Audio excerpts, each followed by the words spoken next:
las autoridades de las Naciones Unidas, los representantes de los distintos países que la integran y todos los ciudadanos del mundo que nos estén mirando. Buenas tardes. Para aquellos que no lo saben, yo no soy político, soy un economista liberal libertario, que jamás tuvo la ambición de hacer política y que fue honrado con el cargo de presidente de la República Argentina frente al fracaso estrepitoso de más de un siglo de políticas colectivistas que destruyeron nuestro país. Este es mi primer discurso frente a la Asamblea General de las Naciones Unidas y quiero aprovechar para, con humildad, alertar a las distintas naciones del mundo sobre el camino que están transitando hace décadas y sobre el peligro que implica que esta organización fracase en cumplir su misión original. No vengo aquí a decirle al mundo lo que tiene que hacer. Vengo aquí a decirle al mundo, por un lado, lo que va a ocurrir si las Naciones Unidas continúan promoviendo las políticas colectivistas que vienen promoviendo bajo el mandato de la Agenda 2030, y por el otro, cuáles son los valores que la nueva Argentina defiende. Quiero, sí, comenzar dando crédito cuando el crédito corresponde. La Organización de Naciones Unidas nace del horror de la guerra más cruenta de la historia global, con el objetivo principal de que nunca volviera a ocurrir. Para ello, la organización grabó en piedra sus principios fundamentales en la Declaración Universal de Derechos Humanos. Ahí se consignó un acuerdo básico en torno a una máxima, que todos los seres humanos nacen libres e iguales en dignidad y derechos. Bajo la tutela de esta organización y la adopción de estas ideas, durante los últimos 70 años la humanidad vivió en periodo de paz global más largo de la historia, que coincidió también con el periodo de mayor crecimiento económico de la historia. Se creó un foro internacional donde las naciones pudieran dirimir sus conflictos a través de la cooperación, en vez de recurrir instantáneamente a las armas, y se logró algo impensado: sentar de manera permanente a las 5 potencias más grandes del mundo en una misma mesa, cada una con el mismo poder de veto, a pesar de tener intereses totalmente contrapuestos. Todo esto no hizo que el flagelo de la guerra desapareciera, pero se logró por ahora que ningún conflicto escalara a proporciones mundiales.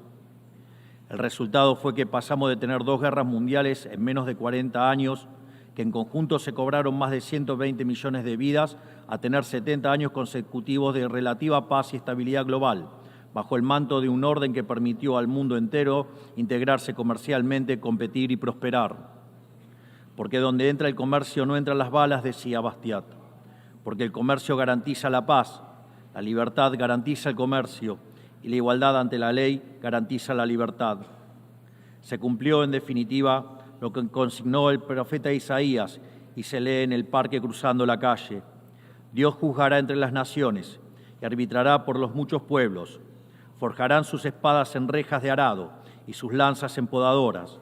Nación no tomará espada contra nación, nunca más conocerán la guerra. Esto es lo que ha ocurrido mayormente bajo la tutela de las Naciones Unidas en sus primeras décadas. Y por eso, desde esta perspectiva, estamos hablando de un éxito destacable en la historia de las naciones que no puede ser soslayado. Ahora bien, en algún momento, y como suele ocurrir con la mayoría de las estructuras burocráticas que los hombres creamos, esta organización dejó de velar por los principios esbozados en su declaración fundante y comenzó a mutar. Una organización que había sido pensada esencialmente como un escudo para proteger el reino de los hombres se transformó en un leviatán de múltiples tentáculos que pretende decidir no solo qué debe hacer cada Estado-nación, sino también cómo deben vivir todos los ciudadanos del mundo. Así es como pasamos de una organización que perseguía la paz a una organización que le impone una agenda ideológica a sus miembros sobre un sinfín de temas que hacen a la vida del hombre en sociedad. El modelo de Naciones Unidas, que había sido exitoso, cuyo origen podemos rastrear en las ideas del presidente Wilson, que hablaba de la sociedad de paz sin victoria y que se fundaba en la cooperación de los Estados-nación, ha sido abandonado. Ha sido reemplazado por un modelo de gobierno supranacional de burócratas internacionales, que pretenden imponerle a los ciudadanos del mundo un modo de vida determinado. Lo que se está discutiendo esta semana aquí en Nueva York, en la Cumbre del Futuro, no es otra cosa que la profundización de ese rumbo trágico que esta institución ha adoptado. La profundización de un modelo que, en palabras del propio secretario de las Naciones Unidas, exige definir un nuevo contrato social a escala global, redoblando los compromisos de la Agenda 2030. Quiero ser claro en la posición de la Agenda Argentina. La Agenda 2030, aunque bien intencionada en sus metas, no es otra cosa que un programa de gobierno supranacional de corte socialista, que pretende resolver los problemas de la modernidad con soluciones que atentan contra la soberanía de los Estados-nación y violentan el derecho a la vida, a la libertad y a la propiedad de las personas. Es una agenda que pretende solucionar la pobreza, la desigualdad y la discriminación con legislación que lo único que hace es profundizarla. Porque la historia del mundo demuestra que la única manera de garantizar la prosperidad es limitando el poder del monarca, garantizando la igualdad ante la ley y defendiendo el derecho a la vida, a la libertad y a la propiedad de los individuos. Ha sido precisamente la adopción de esa agenda que obedece a intereses privilegiados y el abandono de los principios esbozados en la Declaración Universal de Derechos Humanos de las Naciones Unidas lo que tergiversó el rol de esta institución y la puso en una senda equivocada. Así, hemos visto cómo una organización que nació para defender los derechos del hombre ha sido una de las principales propulsoras de la violación sistemática de la libertad, como por ejemplo con las cuarentenas a nivel global durante el año 2020 y que debería ser considerado un delito de lesa humanidad. En esta misma casa, que dice defender los derechos humanos, han permitido el ingreso al Consejo de Derechos Humanos a dictaduras sangrientas como la de Cuba y Venezuela sin el más mínimo reproche. En esta misma casa, que dice defender los derechos de las mujeres, permite el ingreso al Comité para la Eliminación de la Discriminación contra la Mujer a países que castigan a sus mujeres por mostrar la piel. En esta misma casa, sistemáticamente, se ha votado en contra del Estado de Israel, que es el único país de Medio Oriente que defiende la democracia liberal, mientras se ha demostrado en simultáneo una incapacidad total de responder al flagelo del terrorismo. En el plano económico, se han promovido políticas colectivistas que atentan contra el crecimiento económico, violentan los derechos de propiedad y entorpecen el proceso económico natural, llegando a impedirle a los países más postergados del mundo gozar libremente de sus propios recursos para salir adelante. Regulaciones y prohibiciones impulsadas precisamente por los países que se desarrollaron gracias a hacer lo mismo que hoy condenan.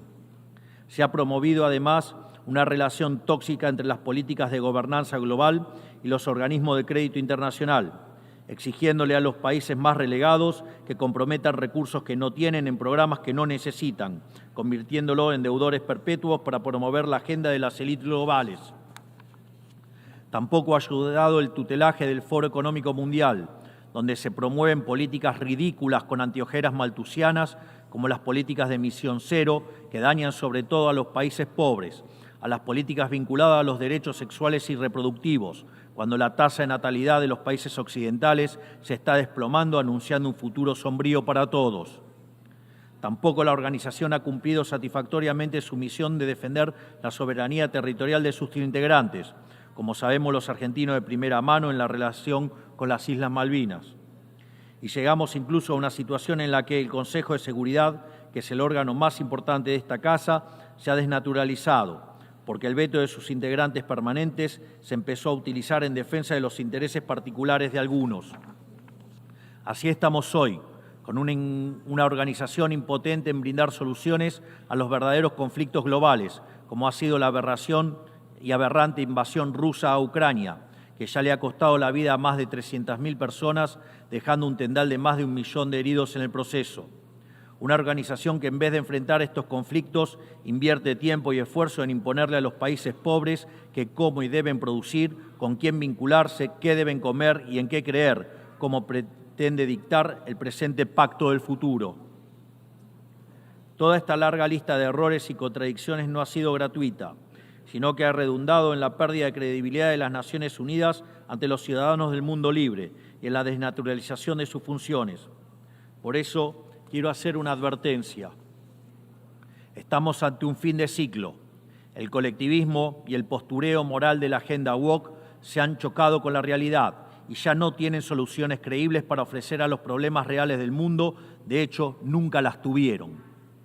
Si la Agenda 2030 fracasó, como reconocen sus propios promotores, La respuesta debería ser preguntarnos si no fue un programa mal concebido de inicio, aceptar esa realidad y cambiar el rumbo. No se puede pretender persistir en el error redoblando la apuesta de una agenda que ha fracasado. Siempre ocurre lo mismo con las ideas que vienen de la izquierda. Diseñan un modelo acorde a lo que el ser humano debería hacer, según ellos, y cuando los individuos libremente actúan de otra manera, no tienen mejor solución que restringir, reprimir y coartar su libertad. Nosotros en Argentina ya hemos visto con nuestros propios ojos lo que hay al final de este camino de envidia y pasiones tristes. Pobreza, embrutecimiento, anarquía y una ausencia fatal de libertad. Todavía estamos a tiempo de apartarnos de ese rumbo. Quiero ser claro con algo para que no haya malas interpretaciones. La Argentina, que está viviendo un proceso profundo de cambio en la actualidad, ha decidido abrazar las ideas de la libertad. Esas ideas que dicen que todos los ciudadanos nacemos libres e iguales ante la ley, que tenemos derechos inalienables otorgados por el Creador, entre los que se encuentran el derecho a la vida, a la libertad y a la propiedad. Esos principios que ordenan el proceso de cambio que estamos llevando adelante en la Argentina son también los principios que guardarán nuestra conducta internacional a partir de ahora. Creemos en la defensa de la vida de todos. Creemos en la defensa de la propiedad de todos. Creemos en la libertad de expresión para todos. Creemos en la libertad de culto para todos. Creemos en la libertad de comercio para todos. Y creemos en los gobiernos limitados, todos ellos. Y como en estos tiempos lo que sucede en un país impacta rápidamente en otros, creemos que todos los pueblos deben vivir libres de la tiranía y la opresión, ya sea que tome forma de opresión política, de esclavitud económica o de fanatismo religioso. Esa idea fundamental no debe quedarse en meras palabras, tiene que ser apoyada en los hechos, diplomáticamente, económicamente y materialmente, a través de la fuerza conjunta de todos los países que defendemos la libertad. Esta doctrina de la nueva Argentina no es más ni menos que la verdadera esencia de la Organización de las Naciones Unidas, es decir, la cooperación de naciones unidas en defensa de la libertad. Si las Naciones Unidas deciden retomar los principios que le dieron vida y volver a adaptar el rol para la que fue concebida, cuente con el apoyo inclaudicable de la Argentina en la lucha por la libertad. Sepa también que la Argentina no acompañará ninguna política que implique la restricción de las libertades individuales, del comercio ni la violación de los derechos naturales de los individuos. No importa quién la promueva ni cuánto consenso tenga esa institución. Por esta razón, queremos expresar oficialmente nuestro disenso sobre el Pacto del Futuro firmado el día domingo e invitamos a todas las naciones del mundo libre a que nos acompañen, no solo en el disenso de este pacto, sino en la creación de una nueva agenda para esta noble institución, la agenda de la libertad. A partir de este día, sepan que la República Argentina va a abandonar la posición de neutralidad histórica que nos caracterizó y va a estar a la vanguardia de la lucha en defensa de la libertad. Porque, como decía Thomas Paine, aquellos que desean cosechar las bendiciones de la libertad deben como hombres soportar la fatiga de defenderla. Que Dios bendiga a los argentinos y a todos los ciudadanos del mundo y que las fuerzas del cielo nos acompañen. ¡Viva la libertad, carajo! Muchas gracias. Poder Monitor. Acesse agora e ganhe 30 dias grátis.